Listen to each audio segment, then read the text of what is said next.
Good morning and welcome to High Life Church, a family where kingdom citizens are born and raised. Our focus is to understand the heart of God, obey his voice, and serve our nation as we advance his kingdom. We are on a quest to study his word, steward his presence, and apply his revelation in our daily lives. We believe each person is unique, yet we are a body, and no member can truly flourish alone. The High Life family is here to help you to bloom and take your place in God's unfolding story. We meet weekly through High Life House churches, our neighborhood-based congregations. These are smaller groups where we worship, pray, and unpack the word of God. Has already said about we share our hearts, fellowship, feast, and grow together. Children are the future of any community and are welcome at High Life House churches. We teach, train, and love them together as a family. It still takes a village to raise a child. At High Life, we are our brother's keeper and serve the wider body as the Lord leads us. Our Northern Relief Initiative seeks to help widows in northern Nigeria that have lost their livelihoods as a result of insecurity, supporting them to find fresh hope as they rebuild their livelihoods and their lives. At High Life, we believe there is no substitute for fervent prayer. We pray together daily for the establishment of God's purposes in our lives, our community, and our nation. And you can join us from wherever you are. Every 4 to 6 weeks, all our individual house churches meet together at the gathering. It is an opportunity to celebrate together, enjoy corporate worship, and stay connected across our wider community. High Life Church is a part of High Life World. Connect with us at www.highlifechurch.com to explore all that the High Life has to offer. Welcome to High Life.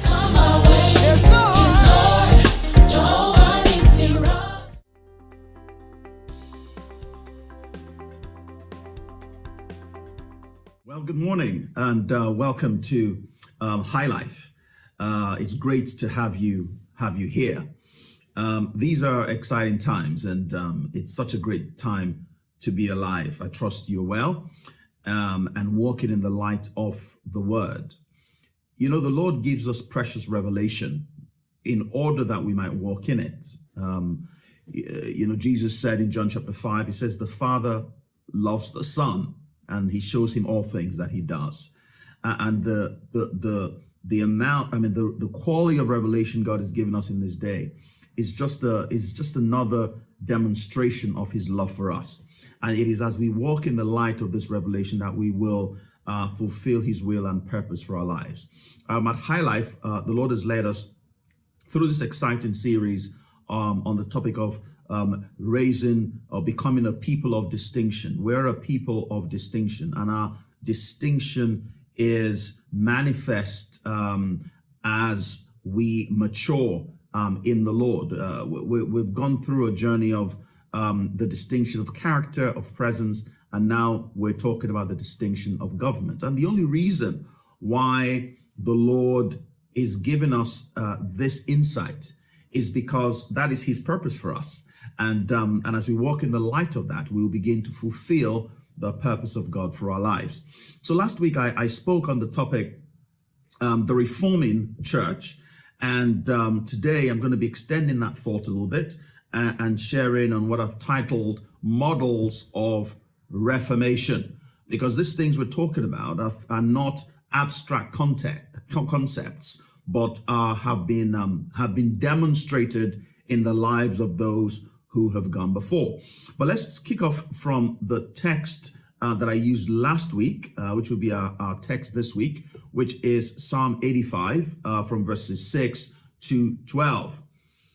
It says, will you not revive us again, that your people may rejoice in you? Show us your mercy, Lord, and grant us your salvation. I will hear what God the Lord will speak, for he will speak peace to his people and to his saints. But let them not turn back to folly. Surely his salvation is near to those who fear him, that glory may dwell in our land. Mercy and truth have met together. Righteousness and peace have kissed. Truth shall spring out of the earth, and righteousness will look down from heaven. Yes, the Lord will give what is good, and our land will yield its increase. Revival is a good thing. Coming back to that place of restoration, to that place of strength, to that place of original design. So this is an earnest prayer from the psalmist which the Lord will always answer.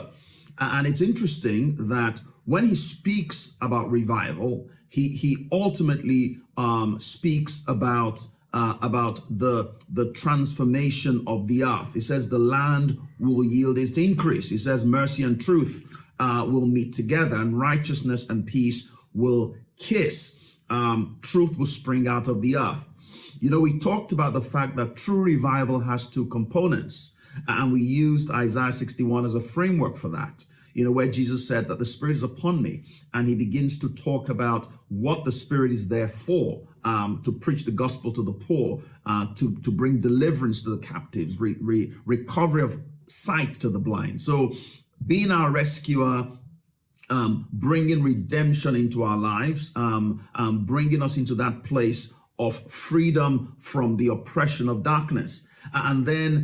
But then it goes beyond that and begins to talk about us becoming trees of righteousness, okay? Established pillars in the land where others will be able to come and enjoy the fruit of our lives. And then he expands that even more and says we'll be restorer of the breach. We will restore the waste places. Desolations from generations will be restored by us. Okay, so it begins by talking about what he will do in us, and then what will become and what he will do through us.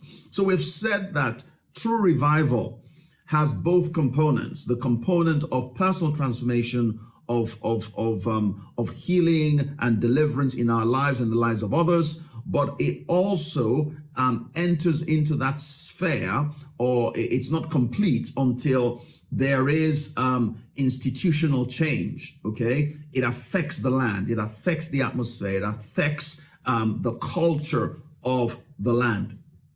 And I quite like the definition of Reformation that St. Jacobs gave in her book, The Reformation Manifesto.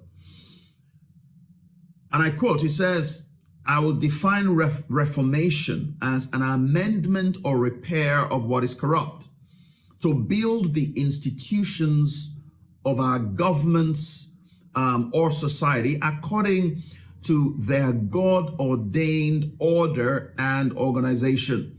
It means to institutionalize God's will in how we do our daily business, how we deal with the poor, how we administer justice, how we make our laws, how we teach our children, and just generally how we live out our lives. It is to give people license to do good and not a license to sin. It means turning our communities into places where God's blessings flow from person to person, just as God sees them flow in heaven. So we have established that revival without reformation is not enough, because otherwise the culture, the prevailing culture, will bury the effect of the revival. Politics and government will displace the power of that revival. So as the people of God, we must recognize that true revival does not take place or is not fulfilled until we confront the Jezebel spirit that prevails in the land, like what Elijah did in his time. Okay, we cannot establish our strongholds in caves and in mountains while the heritage of people is being stolen by corrupt government and corrupt culture. Okay, so revival, when the psalmist prayed for revival, this change in society, the earth bringing forth its increase, mercy and truth prevailing in the land, we're all part of that prayer. So we need to recalibrate our understanding of revival and our position in it with this understanding. Without establishing new godly cultural norms, revival is not complete.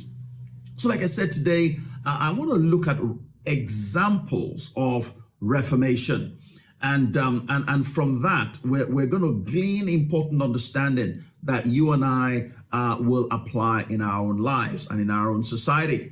The first example I'm going to look at is that which happened in Almalonga in Guatemala. Almalonga in Guatemala. And as I'm going to play a video, just about 15 minutes for you to watch. But what I want to ask the question, because this is a question that we must answer. And the way we answer this question will determine how we apply ourselves to it. Is our God and is the gospel able to transform our communities? Is our God and the gospel able to transform our communities? Sit back, watch the video, and take notes.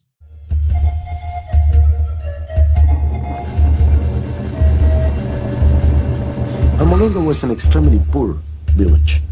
This was a community in total poverty and alcohol addiction. Violence, ignorance, witchcraft, the occult, idol worshipping. In a few kilometers, we'll be entering the town of Almalonga. The city's 20-some thousand inhabitants have made a conscious choice to sever the continuum with ancestral spirit worship. As a consequence, Almalonga is today one of the cleanest, most prosperous towns in all of Guatemala. It's a city of churches.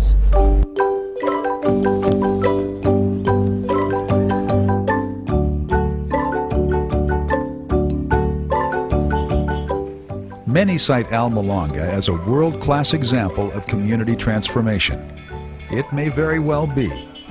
As many as 8 out of 10 residents now consider themselves born-again Christians. But it hasn't always been like this. Just 20 years ago, Almalonga was a dark and dangerous place. Suffered from poverty, violence, ignorance, and besides that, alcohol was the main problem. If you would go to Almalonga 20 years ago in the morning, 7 a.m., and walk the streets of Almalonga, you would have encountered many, many men just lying on the street because they were totally drunk. We had many jails because there were so many problems. Chief of Police Donato Santiago recalls that people were always fighting.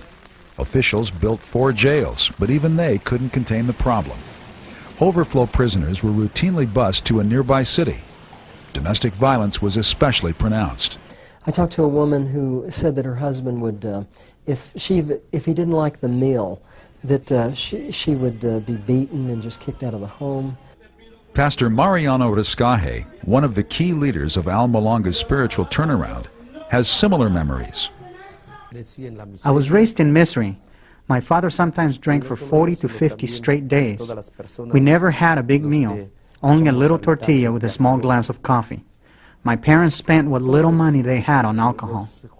In an effort to ease their suffering, many townspeople made pacts with folk deities like Pascual Bailon, the Lord of Death, and Mashimon, a powerful patron saint. Mashimon, he was the most important idol in Almalonga.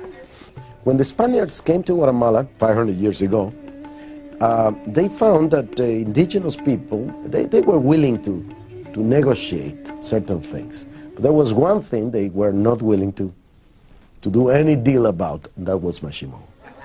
That was too important an idol for them.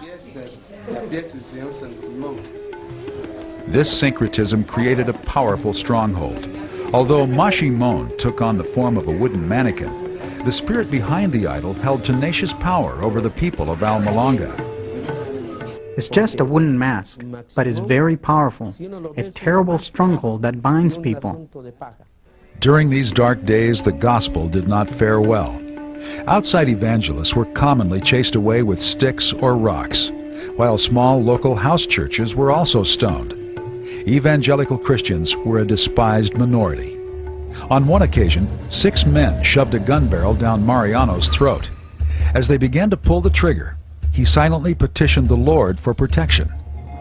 When the hammer fell, nothing happened.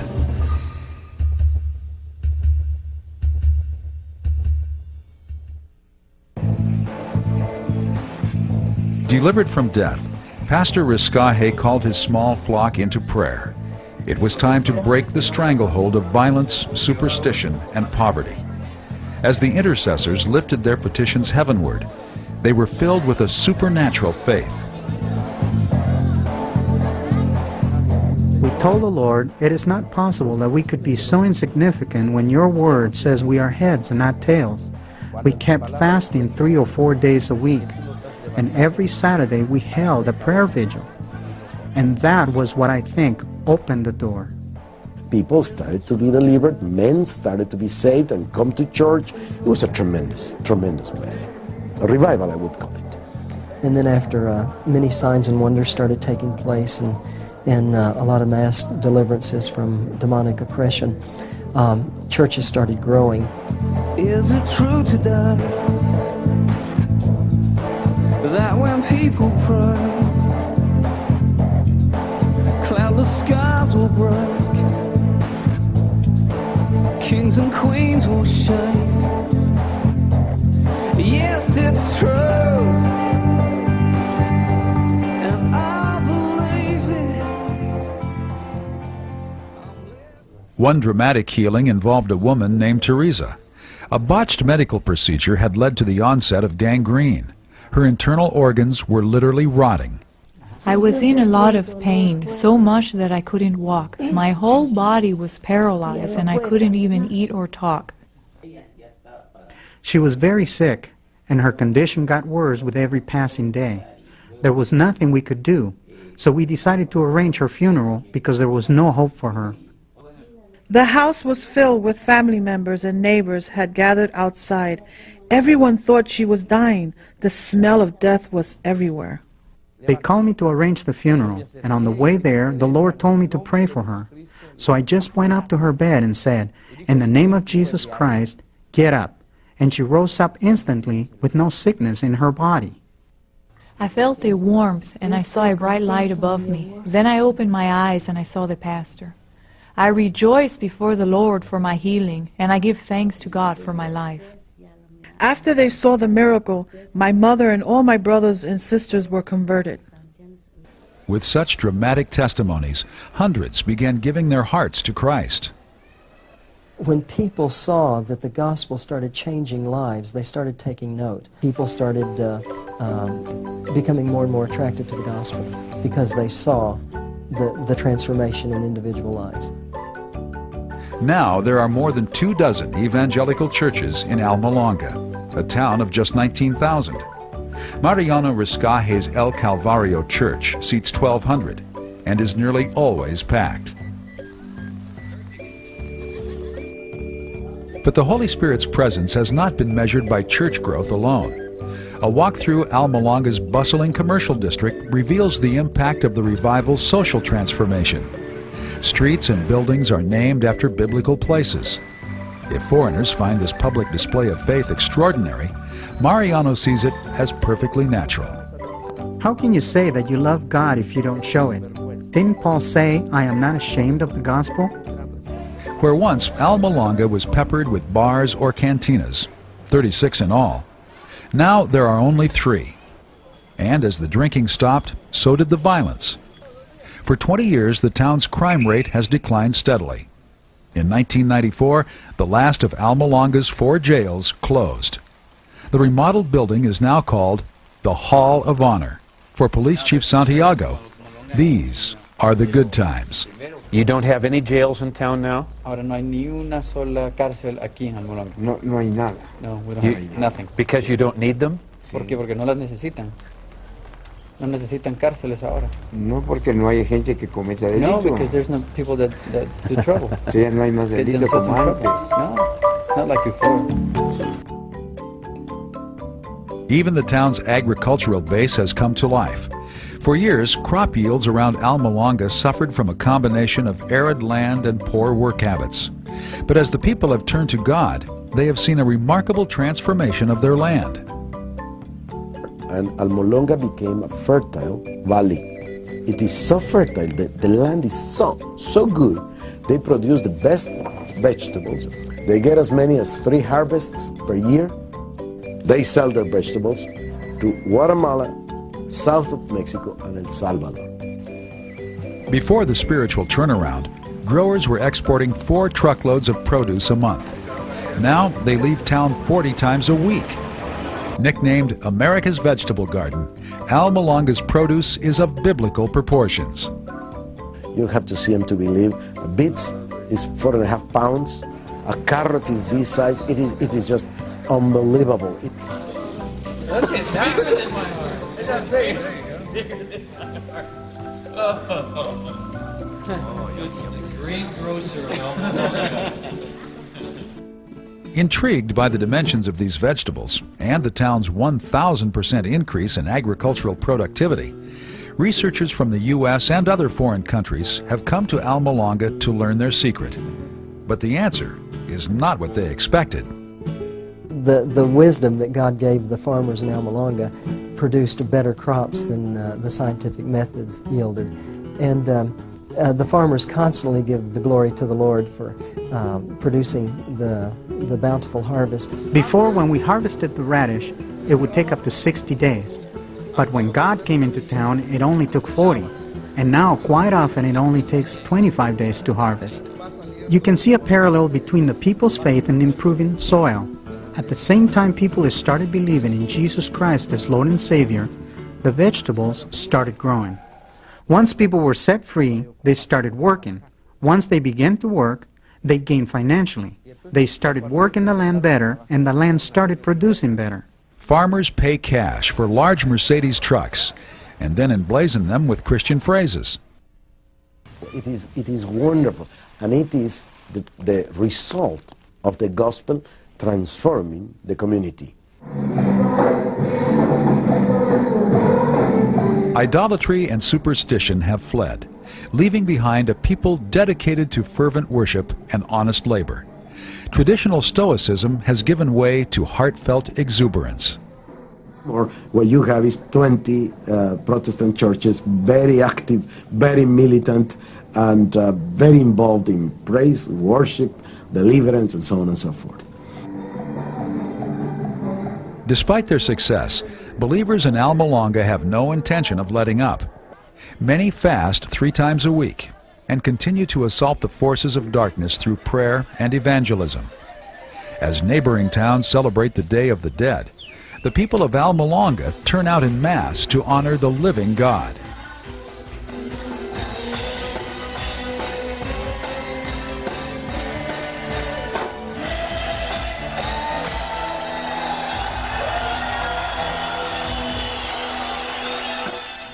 The town's born-again mayor welcomed a crowd of almost 15,000 into the market square.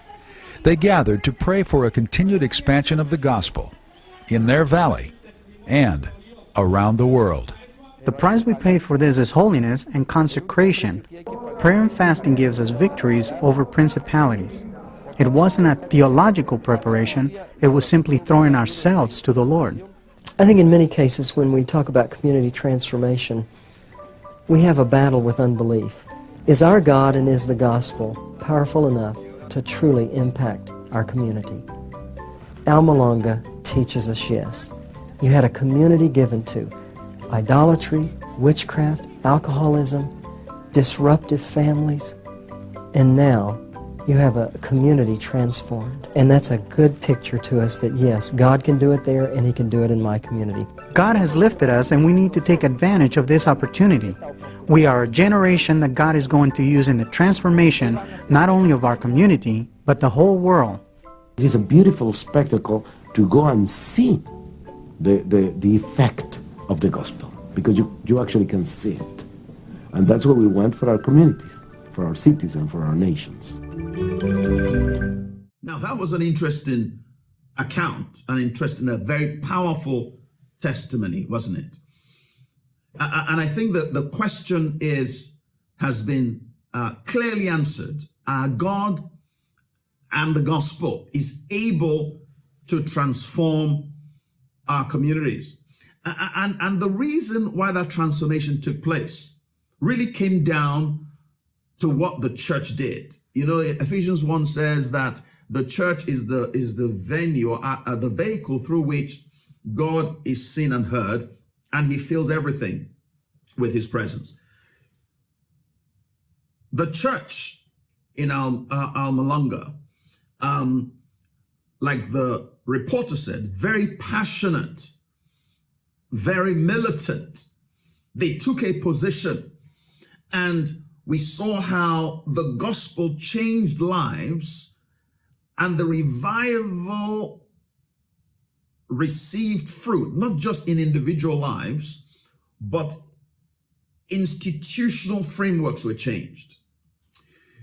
Even the earth yielded its fruit, and they are experiencing a level of fruitfulness and wisdom that they hadn't experienced before. You know, in Romans chapter 8, verse 20, and I'm going to read from the Passion Translation, it says, "For against its will, the universe itself has had to endure the empty futility resulting from consequences of human sin. But now with eager expectation, all creation longs for freedom from its slavery to decay and to experience with us the wonderful freedom coming to God's children. To this day, we are aware of the universal agony and groaning of creation as if it were in the contractions of labor for childbirth." So we see that sin not just affects lives, it affects the climate, it affects the productivity of the land.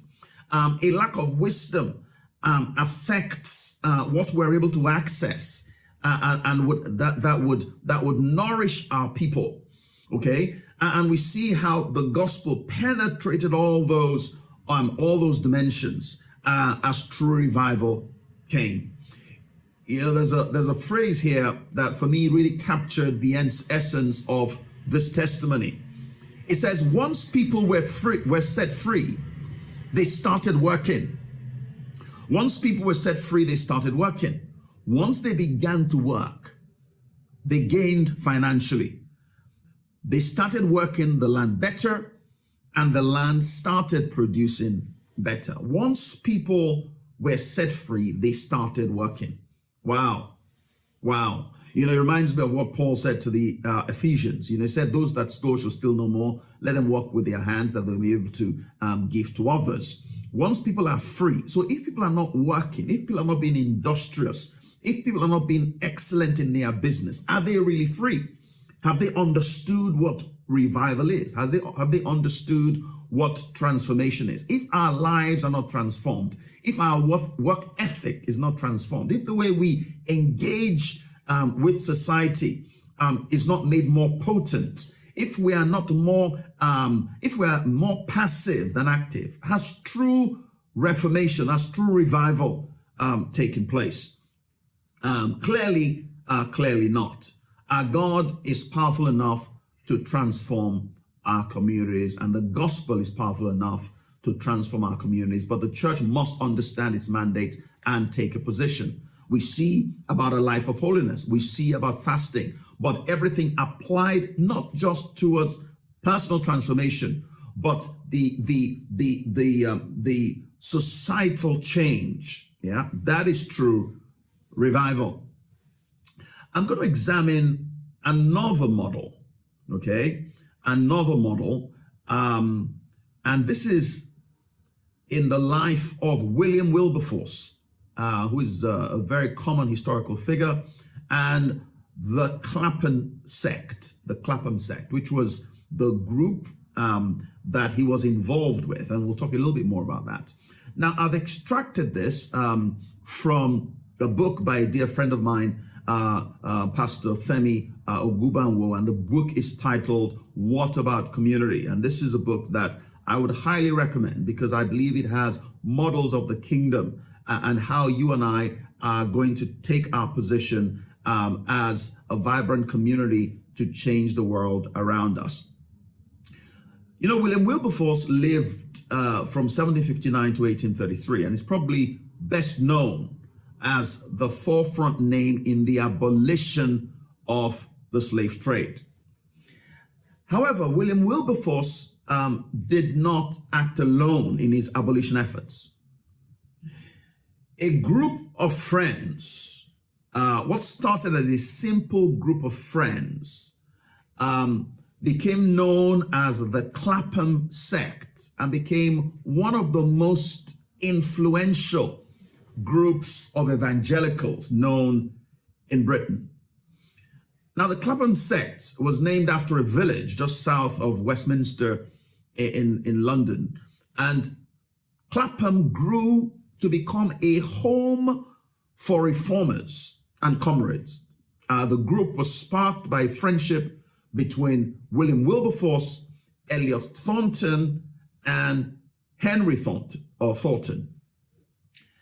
Now, in 1792, when the fight against slavery began, these men set up to live together in a house bought by Henry after the death of his father. Wilberforce lived with the Thorntons until Wilberforce's marriage to Barbara Spooner. He and Barbara then moved into Bloomsfield, one of the two houses built on the same grounds, okay? The other house was leased to Charles Grant, another regular member of this Clapham group. This house eventually grew to 34 bedrooms and 2 new separate houses contained within the gardens. The title, the Clapham sect, was not coined until many years after the deaths of most in the group. During their lifetimes, the group was known as the Saints, a bit like how the disciples were called, or the apostles were called, Christians in Antioch. It wasn't usually spoken of in a favorable light. Now, in this group, this was a group of professionals, and it had, there were friends, but a lot of different occupations were involved in the group, whether in government or otherwise. They had several members of parliament in the group. William Smith, Wilberforce, James Stephen were all members of parliament. Also, useful to the influence the Saints had was John Stephen's occupation as a chancery lawyer. John Venn was a preacher and also the son of a great minister. Zachary Macaulay was governor of Sierra Leone. John Shaw was governor general of India. The informal yet well-defined organization also included 3 bankers: Henry Thornton, Samuel Abel Smith, and Samuel Abel Smith. You had naval officers, you had merchants. It was actually stated that no prime minister had such a cabinet as Wilberforce could summon to his assistance. So a group of friends, professional people in a wide range, from a wide range of occupations. Now it says this group influenced and encouraged Wilberforce to write his seminal and hugely successful book on the essentials of the Christian faith. The book was titled A Practical View of the Prevailing Religious System of Professed Christians in the higher middle classes in this country, contrasted with real Christianity. Now that's a really long title. And in this book, he also shared his personal transformation upon coming to faith. The book was highly successful. It sold very many copies, 7,500 in the first 6 months, translated into different languages, and it brought a conviction of change to a society with a degenerating culture.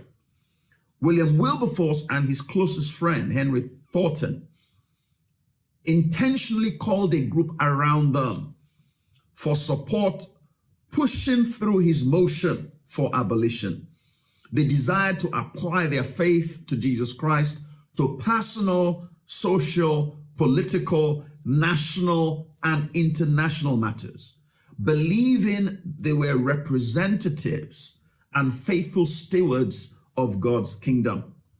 The Clapham sect have been credited with playing a significant part in the development of Victorian morality through their writings, their societies, their influence in parliament, and their example in philanthropy and moral campaigns, especially against slavery. In the words of Tompkins, the ethos of Clapham became the spirit of the age. The ethos of Clapham became the spirit of the age. They were like leaven that began to leaven the lump of society in a very potent way. Together, the Clapham Fellowship sought to make the British Empire an instrument of social and moral welfare to all people.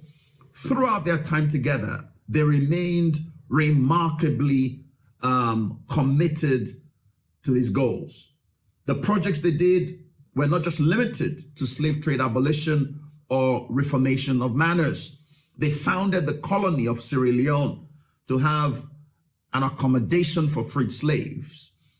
They founded both the British and Foreign Bible Society and the Church Missionary Society. They fought to shorten working hours of children working in the mills and to humanize the prison system.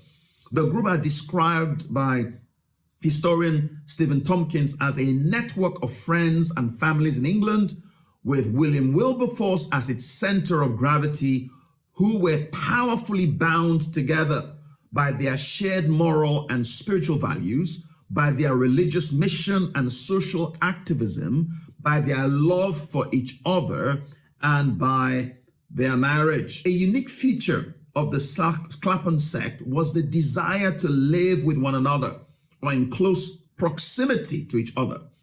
Always welcome in each other's homes, the saints were known to be good family people.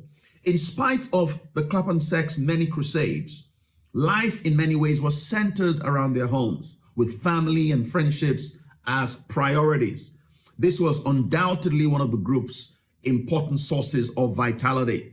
Members of this group were lifelong friends who delighted greatly in each other's marriages and families. They valued their common purpose above individual preferences and ambitions. I'll read that again.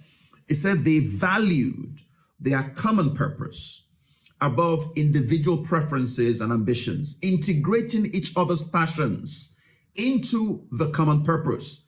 They were thorough and professional in all of their advocacy endeavors. They worshiped together regularly, and they considered their faith fundamental to all aspects of life: evangelism, social action, marriage, careers, friendships, etc., all moderated and empowered by their faith. The historian Sir Reginald Copeland, writing on the communal sect of the Clapham sect, or the communal strength of the Clapham sect, described the group as a remarkable fraternity, remarkable above all else, perhaps in its closeness, its affinity, living mostly in one little village and sharing one character, one mind, one way of life.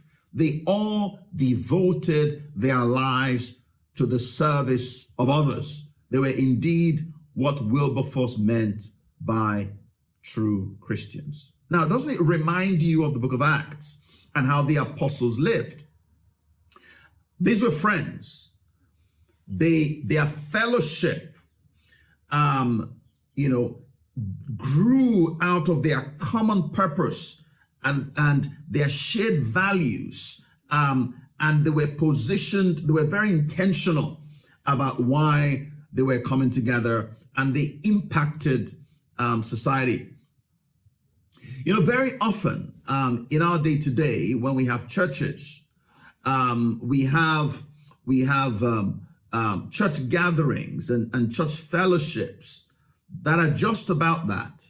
And then as the church begins to grow, we begin to ask ourselves questions, okay, how can we impact society? But we see a difference here. We see that the basis of their gathering together was their common purpose, based on their shared values. It wasn't just friends hanging out and asking themselves, okay, what can we do? No, the reason why they came together in the first place, the reason why they had a strong identity, was because they had a common purpose. Yeah, communities, I believe in these days we'll have communities arising, built around purpose, communities arising from purpose, as opposed to communities being built and then looking for what project can we get involved in. It is such a fresh picture And I believe it is so in line with God's original purpose for the church.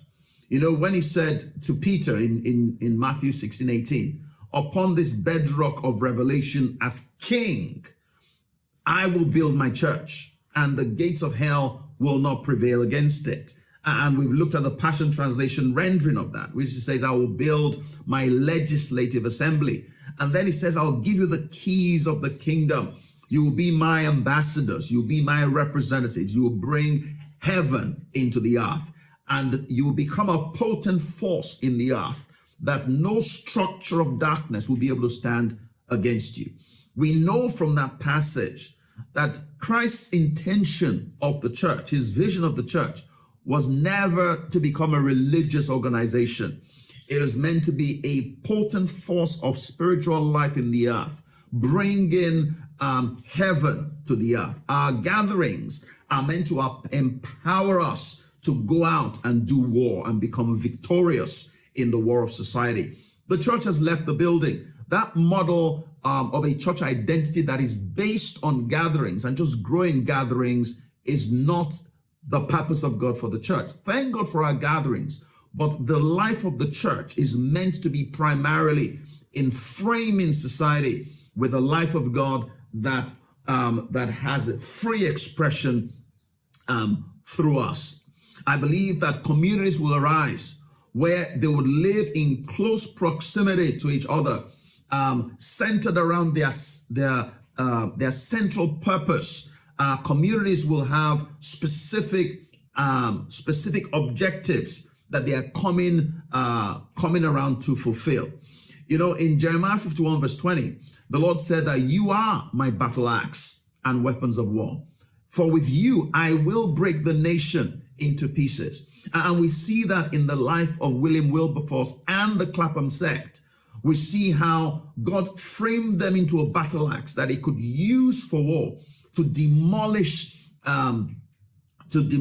slavery, to abolish slavery. It took many years. And it wasn't just the abolition of slavery they came around for. So we see that they were framed as a battle axe in the hand of God, a weapon of war. And their power was in community.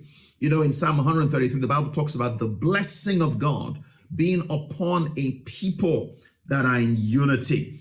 And I believe that these communities are arising where we are joined together by purpose and we are moving together as one, where individuality becomes subservient to the overall objectives of the community. Yeah, and that is what the Lord is building. The Lord has already built this. We see this as a model. This was in the 18th century that the Lord built, and the Lord is building that today. Hallelujah! What isn't that exciting? The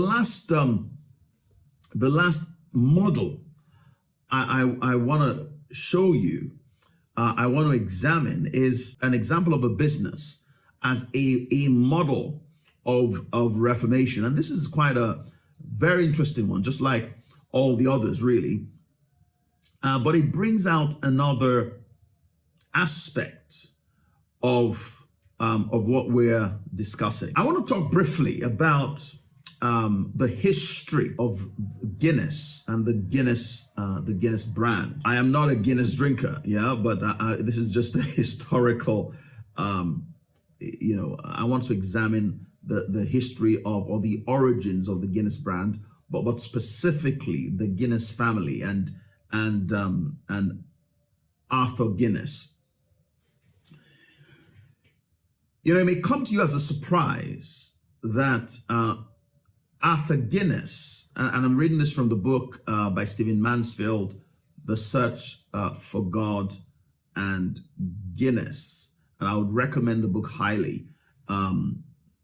Excellent book to study and read. So I'm just reading an excerpt from that, just different aspects, different bits I've highlighted. Arthur Guinness was a great man of faith. He was born on the estate of an archbishop and raised a loyal son of the Irish church. Arthur lived by the words that were his family motto, which in Latin translated means, "My hope is in God." He was influenced by the revivalist John Wesley, who inspired him to use his wealth and talents to care for the hurting of mankind. Taking scripture as his guide, Arthur did indeed serve the needy of his time and did indeed try to use his gifts in honor of his God. In the modern world, we are used to preachers and to great noisy works for God. We are used to religion that is sometimes an escape from daily life, and to faith that is fixated on life in another world. What Arthur Guinness founded was a business or a venture propelled by faith, yes, but by a kind of faith that inspires men to make their work in this world an offering to God. A faith that inspires men to understand craft and discipline, love of labor and skills transferred from father to son as sacred things. It was a venture of faith that took the fruit of the earth and through study and strain made of it something of greater value. Indeed, much of the great 250-year history of Guinness beer is a story in which wealth is gained through faith-inspired excellence and then used to serve others for the glory of God. This is what Arthur Guinness founded, and this is the legacy Guinness beer still symbolizes to in this day. You know, in the days, and because of time, I can't really go into it in much depth, but I would recommend highly that you read the book. You know, in the days where the Guinness, where the beer was brewed, it happened in a time when men, because there was great poverty at the time, a lot of people at that time in Ireland and the UK, you know, were hooked on hard liquor. You know, on hard liquor, it was cheaper. You know, it dulled their senses. They were always in drunken. You know, they had drunken binges. Now, in that atmosphere, Arthur Guinness used barley and water and hops and yeast and worked by the experience of masters in the craft into a drink that kept men from drunken insanity while it refreshed them and made them whole. So apart from the quality, you see, kingdom life must be seen in the quality of your product. You know, it is Pastor Solomon that normally says that if your product cannot go to heaven, then, you know, you can't go to heaven. You know, we understand what he's talking about. But really, you know, if you have kingdom life in you, then what you make must have the values of the kingdom. Yeah, barley, you know, barley, water, yeast, hops, you know, were things that actually refreshed men and gave them strength, as opposed to, you know, the alcohol content was very low compared to what they were drinking at the time. But then beyond the product, it says from the beginning of their corporate and family history, the Guinnesses have embraced their obligation to the needy of the world. This began at home with their own employees. Yeah. Edward Cecil Guinness, great-grandson of the founder Arthur, expressed a foundational company conviction when he said, you cannot make money from people unless you are willing for people to make money from you. Accordingly, the Guinness Brewery routinely paid wages that were 10 to 20 times higher than average. They had a reputation as the best place to work in Ireland, and as important to many employees, allowed 2 pints a day of their famous dark stout.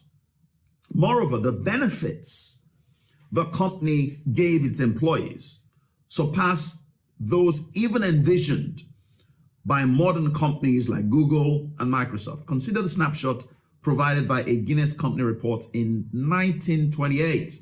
Not an exceptionally enlightened time for corporate treatment of employees. Guinness workers at the brewery in Dublin enjoyed the attention of 2 fully qualified doctors who staffed an on-site clinic where any employee, wife or child could receive treatment. These privileges extended to widows and pensioners as well. The doctors were available day or night, made house calls, would consult specialists on their patients' behalf if necessary.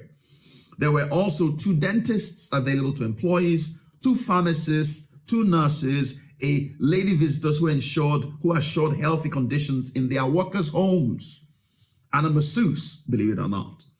Hospital beds were provided both at the Guinness plant and at a sanatoria in the country intended for patients recovering from tuberculosis.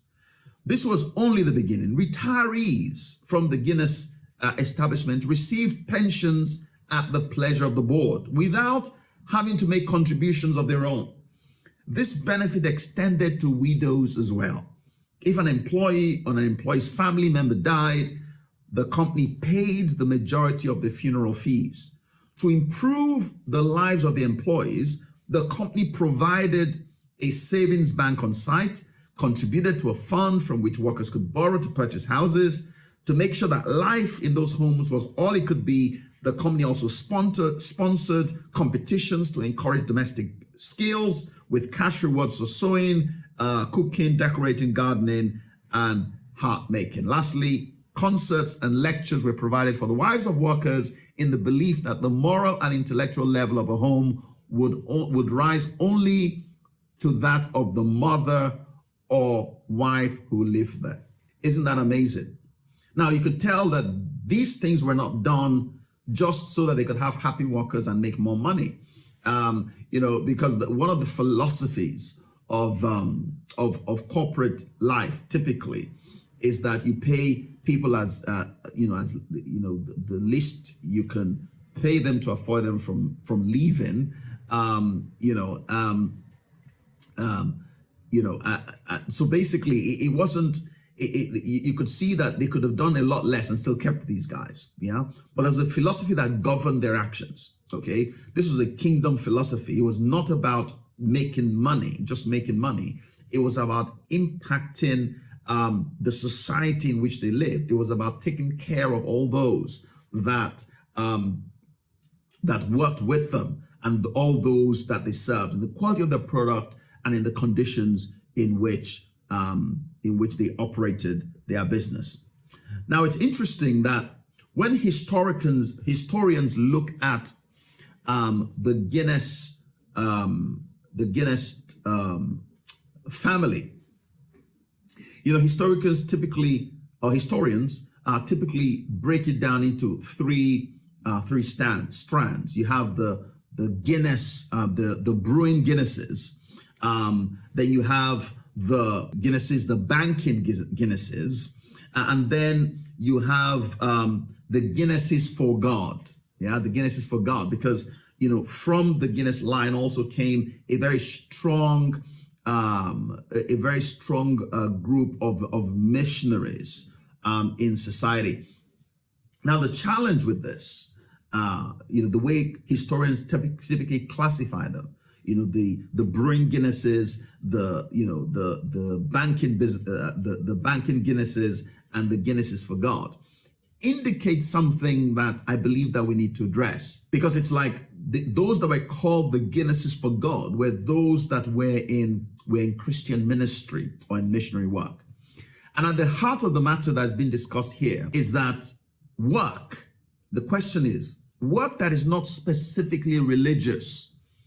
Can work that is not specifically religious be done for the glory of God? Another equally important question is whether God calls men to trades and to vocations in this world as part of his unfolding plan, or whether these common occupants are too mundane to be included in his will. Thankfully, we know better. But these are questions that theologians have grappled with throughout church history. You know, this matter really comes down to how we determine what is holy.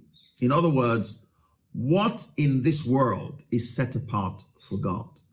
In the early centuries of Christianity, the church was forced to continually define itself as distinct from pagan society. And this established a simple line of division. The church, its ministers, and even its physical property were holy, and everything else wasn't. And this thinking continued into the late Middle Ages. But by then it became extreme. There was the world and there was the church, and they were seen as two completely different and always at odds. So distinct was the church from the world that a man could literally step over a fence or a line drawn on the ground and find himself stepping from the holy to the profane. The problem became, though, that the daily lives of men were not considered part of the holy. They were part of the secular world, separated from the church and sometimes even from God. Daily work and family, laughter with friends, even the wonders of nature were viewed by many church leaders as separate from the lofty heavenly things. Now, you might ask, why am I saying this? Because, see, it's important to understand how we have arrived where we have. There is still a conflict today between the sacred and the secular. And this is where it has come from, the heritage of feeling that, you know, there are things that are spiritual, church, prayer. There are things that are secular, laughter, society. And there are places on the earth that just by being there, you are already stepping into a negative, into what they called a paganist atmosphere. We see Reformation leaders like Luther and Calvin writing in the 1500s that this was not what Scripture taught. They insisted instead that that God called men not just to offices in the church, but to every kind of labor and trade. So in their thinking, the farmer was no less holy than a priest, the innkeeper no less ordained by God than the bishop. As Luther wrote, what seems to be the secular works are actually the praise of God and represent an obedience which is well-pleasing to him. The Reformers also taught that while God did not want men to be worldly in character, he nevertheless called them to be active in the world in order to fulfill his will. So rather than teaching, as the Roman Catholic Church did, that the further removed from society a man remained, the more holy he was, the Reformers taught that holiness was a matter of conformity to the image of Jesus, which a man ought to exercise as openly in the world as possible. In other words, the Christian shopkeeper or candle maker served his God while he plied his trade as Jesus would, with skill, with excellence, with morality, and with joy. This will do more good in the world than 1,000 monks hidden away in monasteries. So the Reformers believed. As Luther expressed in his usual blunt fashion, done to the glory of God, he said, even chores, household chores, are more to be valued than all the works of monks and nuns. The Reformers then pulled down the artificial distinction between the sacred and the secular and sent men into the world to serve God by using their skills and trades in his honor.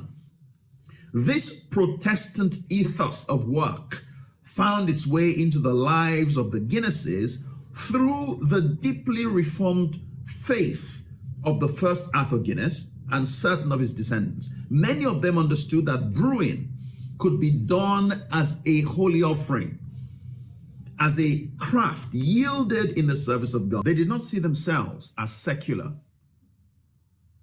but but rather as called. They did not see themselves as apart from Christian ministry, but rather as in the Christian ministry of trade and industry. They did not think of their brewing work as a menial way to pay the bills, hoping that they might compensate for such worldliness by giving occasional service to the church. No, they had absorbed the great Reformation ideal that everything that a man did was to be done for God, and that his calling and his vocation were usually the same thing. They understood that this transformed workbenches into altars and the labor of a man's hands into liturgies pleasing to God. How incredible this is. You know, it reminds me of what Jesus said to the disciples when he, we see, for instance, in Matthew 4, verse 19, when he called Peter and Andrew, and he said, they were fishing at the time, and he said, "Come, follow me, and I will make you fishers of men. I will make you fishers of men." We see how, if they had been accountants, like I said, he would have said, "Come, follow me, and I'll show you how to use accounting to be a vehicle to bring kingdom life into the lives of people, to bring heaven into the earth, how I'll use your work to glorify my name and bring heaven to earth." And we see this in the life of the Guinnesses. They saw their work not as something to pay their bills, but a vehicle for an expression of kingdom. We saw kingdom life in the DNA of what they made, in the quality of what they made. I'm reminded of what Pastor Solomon always says, that, you know, if your product cannot go to heaven, neither can you. And I understand what he means, because if your life is truly transformed, will it not affect the quality of your product? It affected the quality of the product. It affected the quality of their compensation. It affected their engagement with society. So we've looked at three models of Reformation. And in all these three models, we see some common aspects. The fact that we see an aspect of community, how the saints in Almalonga got together and took a position of passion, recognizing God's purpose for the ecclesia, and taking a position in their community. We see true revival taking place, which impacted the climate. It liberated the climate. It impacted the productivity of the land. It changed every aspect of life. Looking at the Clapham sect, we see how community was built around purpose. It wasn't a group of people that, you know, just had fellowship and then we're now looking for some kind of project to do. And can you imagine, you know, what kind of gatherings these people had at the Clapham sect? Could you imagine what their gatherings were like? I can imagine that their gatherings were always focused on equipping each other for the work at hand. Their gatherings were filled with discussions about what they were currently engaging with, and seeking the wisdom of God, you know, to bring solutions in that area. I imagine it was very similar to when the apostles gathered, and we had the opportunity of listening to their prayers, and their prayers were, "God, behold their threatenings. Now grant us boldness, so that when we go out, we can do what you have called us to do." We see a church whose identity was not in their gatherings, but their identity was in the saltiness of their lives and the light they brought into the realm of darkness. The Clapham sect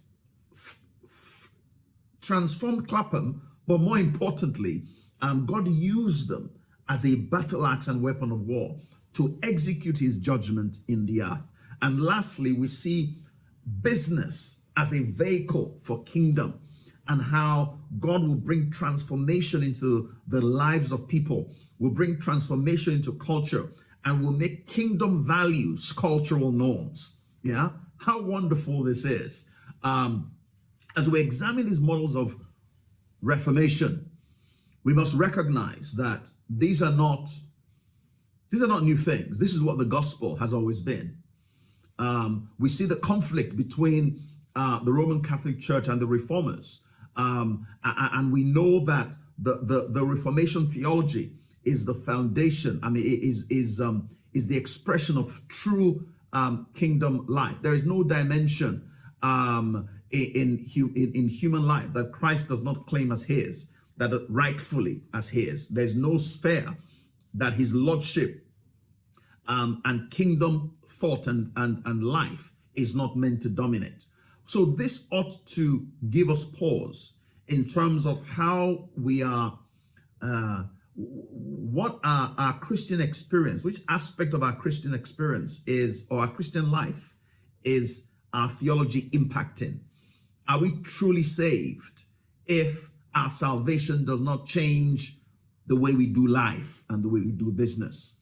Are we truly saved if the revival we claim is not affecting our society? Are we truly saved if our position is one of passivity to what is happening around us, rather than passionate activism in bringing the kingdom of heaven into the earth?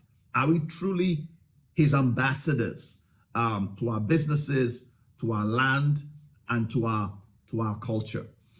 So David says, God, revive us again, that your people may rejoice in you. Show us your mercy, Lord. Grant us salvation. I will hear the Lord speak. He will surely speak to his people he sends, but let them not turn back to folly. Surely salvation is near to those who fear him, that glory may dwell in our land. As we press forward as the church of the Lord Jesus Christ, we will start looking at ways in which we can become fishers of men, accountants of men, media personnel of men, educationalists of men, HR executives of men, scientists of men. I will show you how, Jesus said, to be fishers of men. And that is what we are pressing into. Our gatherings must have purpose. Our community must have purpose. And that purpose must be the transformation of the world as our lives are truly being transformed by the Lord. This is the army of the Lord, and this is what we're here for. The gates of hell will not prevail against us. Thank you for joining us. God bless you.